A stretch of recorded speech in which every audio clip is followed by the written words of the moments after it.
Question. I consider myself truly fortunate to have discovered your books and teachings, hoping you can provide clarity to the following question I have. Is enlightenment, awakening, a permanent shift beyond ego? If so, why do some awakened teachers, e.g. thich, nhat and sadguru, exhibit behaviors that suggest lingering attachment? Their need to grow movements, accumulate followers, or institutionalize teachings often mirrors worldly ambition. Does this imply that evolving our consciousness is non-linear and that one can regress on the scale? The case of Osho is an example that comes to mind. Well, that's it's a little bit difficult to answer the question. I have actually commented on several of my non-duality videos about this. I have one where I talk about enlightenment is overrated, where I talk about this, so you might want to watch that video. But the difficulty is, what do you mean with enlightenment or awakening? Because you look at some of these teachers out there that talk about this, and it seems to me that they define it in different ways. But I will agree with you that there is a tendency to define it that it's a permanent shift beyond ego. There are quite a few that probably define it that way. And so my answer to the question, is enlightenment, awakening, a permanent shift beyond ego, is a clear no. Absolutely not. I have talked about this in other videos. It's not a permanent shift beyond ego. But the difficulty there is that in the teachings that I'm giving here, we have, I talk about, there's a scale of consciousness, reaching from lower levels to higher levels.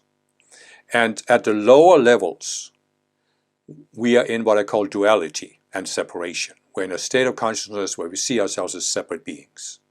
And we use the duality consciousness to define that we are right and those who disagree with us are wrong. And this is duality. So this is what causes people to be selfish, to be insensitive to others, and to basically hurt other people. So it is possible to go through a process of rising to higher levels of consciousness where you go beyond this selfish ego. So now again, there are those who will define enlightenment or awakening as a dramatic experience that happens, a decisive experience, a before and after. You are not awakened one moment, then you go through that experience and then you are awakened. And again, that's not how I see it. There is a process because, as I explained, there is a dividing line of levels of consciousness. When you go below that line, you go into separation and duality. But you can keep going below, so you go to lower levels of consciousness, greater and greater separation, greater and greater selfishness.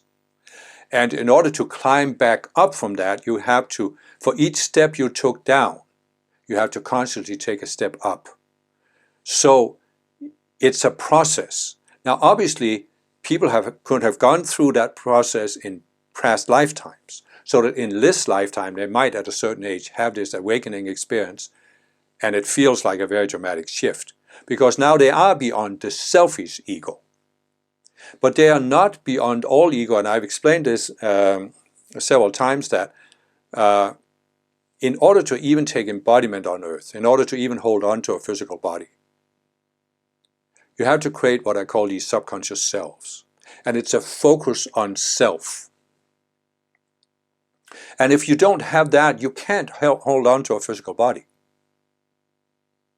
So you are never going to get beyond that kind of ego if you define that. I usually don't define that as an ego because I prefer to use ego about the selfish, separate ego.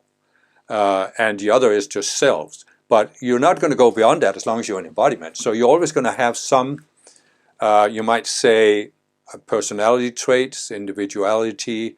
You could have some cultural biases. I mean, one of my favorite spiritual teachers is Paramahansa Yogananda. And I love his book, Autobiography of a Yogi. But you read that book, I mean, obviously it was written a long time ago, but you read that book and he clearly is trying to promote India and India's role in the world. And that's a cultural bias. I'm not saying there's anything wrong with it. I'm just saying it's an example of why you can have these people who have behaviors that suggest lingering attachment. So I think people can have that even if they have gone beyond the selfish ego. I've also talked in a number of talks about that we all have a life plan that we make before we come into embodiment. So I think that there can be spiritual teachers who have a life plan, and I usually say there are two levels or two aspects of the plan. One is what you need to overcome in your psychology, the other is what you need to do for the world. So obviously you can have a spiritual teacher, it's in his life or her life plan to reach a certain state of the resolution of psychology, overcoming the ego, the separate ego, and then after that bring out some teaching, start some spiritual movement. So that's one possibility why some teachers can have this, their need to grow movements, accumulate followers, or institutionalize teachings. Often mirrors worldly ambition. Yes, and I'm not saying that there aren't spiritual teachers, because there obviously are, who have a worldly ambition for starting a spiritual movement and accumulating followers. You can find examples of that, no question about it. But it doesn't mean that everybody who starts a movement and accumulates followers is necessarily doing it from worldly ambition. Could be their life plan. And it could be they're doing it as a service to people. But of course there can be teachers who have a worldly ambition. I think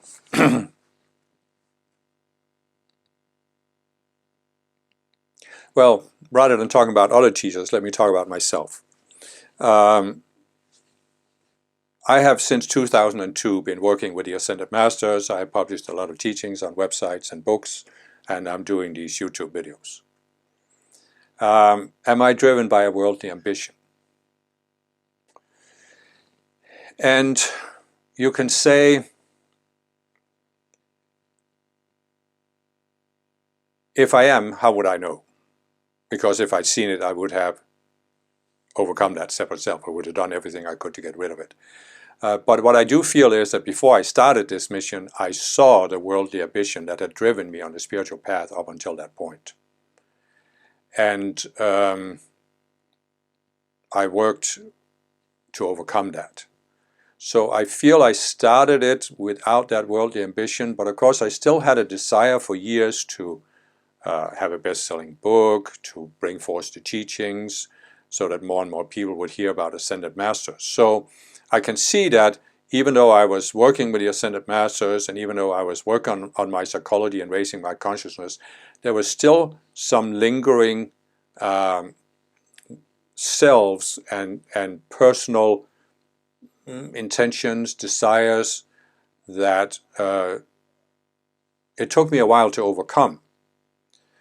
So, the way I've come to look at this over the years is that I think the real problem with the question here is enlightenment a permanent shift beyond ego? If so, why do some awakened teachers exhibit behaviors that suggest attachment? So in other words, the whole problem is that there has been built this idolatry that when you set yourself up as a spiritual teacher, you're supposed to be perfect. You're supposed to have reached some ultimate state of consciousness, meaning you have no more unresolved psychology. And that's an idolatrous view that to me is completely outdated. It was the Piscean model. And it really goes back to the fallen beings who want to set themselves up as being godlike beings on earth. And first of all, in Aquarius, the model for spiritual leaders is going to be different. That as a leader, you're actually a person who's walking the path and demonstrating walking the path. And you see the difference here. The difference is, here you have a guru, either he claims or other people claim, oh, he has reached some state of perfection. He doesn't need to grow, he has no unresolved psychology, no ego. Or you have a person who says, I have reached a certain stage on the spiritual path, but I'm still growing, and therefore you can see me as an example. You can learn from my mistakes so you don't have to repeat them. And the second approach is the Aquarian approach. The first approach is the Piscean, which really, even in the Piscean age, I think was not the optimum approach. It never has been, because it really was the fallen beings who wanted to create that. So I just think that the way to resolve these kind of things is to look at yourself and say, have I been affected by this idolatry? A spiritual teacher should be perfect. And if I have, I need to overcome it in myself. Because it's really blocking you from growing. And it's blocking you in the sense that if you think you have found a perfect teacher who is enlightened beyond ego and you're not, you will always be looking to the teacher to tell you what's real and unreal, instead of using your inner intuition and discernment. So, for myself, I have been involved with spiritual movements that had strong gurus. But I never felt that I was a personal disciple of them, because I always felt that I needed to develop my own inner discernment and intuition. That was my responsibility. And I couldn't rely on an outer guru to tell me what was real and unreal. And so I never had that idolatry. I never demanded that a guru should be perfect. And this means that I have always seen that I couldn't abandon my personal responsibility and put it on the guru. I always accepted that I am personally responsible for my path. And that means that the gurus have helped me, especially Elizabeth Clare Prophet in the Summit Lighthouse. She helped me, but she helped me by helping me develop my intuition and my discernment, not by telling me what to do. And the Ascended Masters, of course, have helped me even more. But really what has helped me more than anything is resolving psychology, because that's what prevents you from having intuition and discernment, is all these subconscious selves. So I've always seen it that it's my personal responsibility, and therefore I can't allow myself to have this idolatry of an outer guru. I need to always work on my inner discernment. So if you would just accept that, I think the paradox, or what seems like a paradox, kind of resolves. Because you're not so... Let's put it this way, there's a certain psychology that comes in when you have this idolatry of the guru. Because you're projecting, basically, let's put it this way. What I always sense is that it's my responsibility to use my discernment. And this, of course, always bothers the ego, because the ego wants to build a sense of security. So when a person accepts that here's the perfect guru, the ego feels secure. Because if the guru is perfect and I follow the guru, I must make it to whatever the end goal is. That means that you're now in a very vulnerable position, because if you are in a movement and you start seeing that the guru isn't perfect, has some human idiosyncrasies, maybe even is abusive in some way, your ego feels extremely threatened, because now its sense of security is threatened if the guru isn't perfect. And that's why you see some people that they have total idolatry of the guru, they're totally blind followers of the guru, and suddenly they shift, and now the whole house of cards crumbles, and now they're blaming the guru, and he or she is the worst person ever. And that's because the ego sense of security was shattered, and the ego feels betrayed. And if the person doesn't realize this, the person feels betrayed too. He identifies with the ego.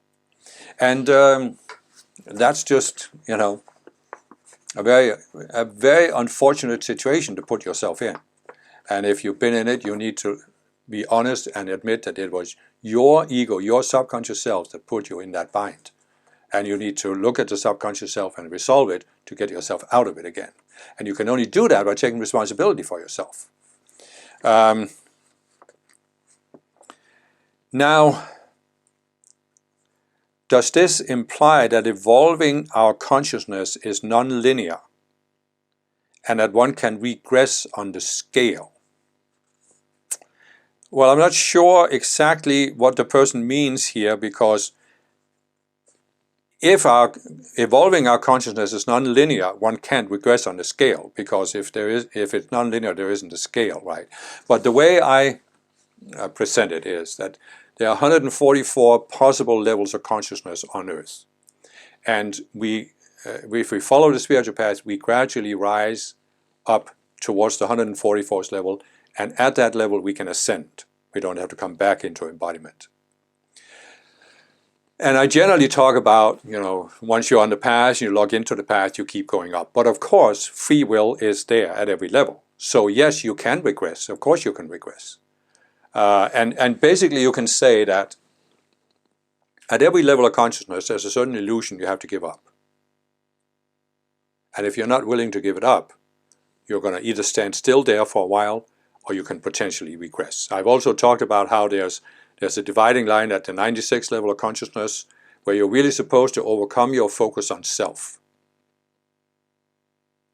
And if you don't do that, if you don't overcome that focus on self, you can regress and go below.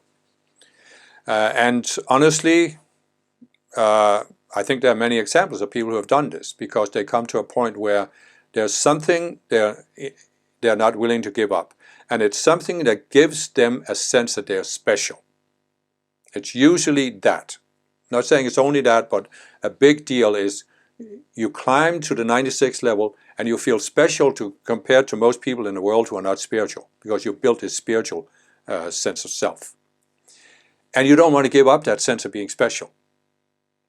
And so that can cause people to go into a blind alley where they're actually regressing consciousness, because now they're starting to use the spiritual path to